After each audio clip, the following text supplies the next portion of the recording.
আবারও দেশের বাজারে বাড়ল স্বর্ণের দাম। ইতিহাসে প্রথমবারের মতো এক ভরি স্বর্ণের দাম ছাড়াল 2,62,000 টাকা। দেশের জুয়েলারি বাজারে স্বর্ণের দাম বাড়ানোর ঘোষণা দিয়েছে বাংলাদেশ জুয়েলার্স অ্যাসোসিয়েশন বাজুস। সোমবার ২৬ জানুয়ারি রাতে দেওয়া এক বিজ্ঞপ্তিতে দাম বাড়ানোর বিষয়টি নিশ্চিত করে বাজুস। নতুন এই দাম কার্যকর হবে মঙ্গলবার ২৭ জানুয়ারি থেকে। নতুন সিদ্ধান্ত অনুযায়ী ২২ ক্যারেটের প্রতি ভরি স্বর্ণের দাম নির্ধারণ করা হয়েছে 2,62,440 টাকা। ১ লাফে ভরিতে দাম বেড়েছে ৫,২৪৯ টাকা। এছাড়া ২১ ক্যারেটের প্রতি ভরি স্বর্ণের দাম 2,50,484 টাকা। ১৮ ক্যারেটের প্রতি ভরি স্বর্ণের দাম 2,14,734 টাকা।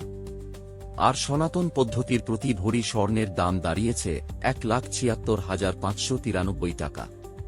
এর আগে রোববার ২৫ জানুয়ারি ২০২২ ক্যারেটের প্রতি ভরি স্বর্ণের দাম ছিল 2,৫৭,১৯১ টাকা। চলতি বছর এখন পর্যন্ত দেশের বাজারে মোট ১৪ বার স্বর্ণের দাম সমন্বয় করেছে বাজুস।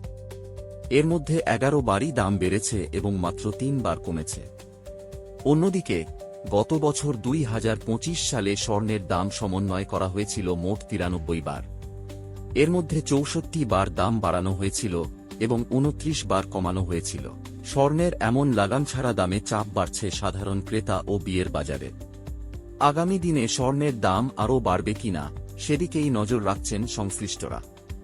এই ছিল স্বর্ণের বাজারের সর্বশেষ খবর। আরও আপডেট পেতে আমাদের সঙ্গেই থাকুন।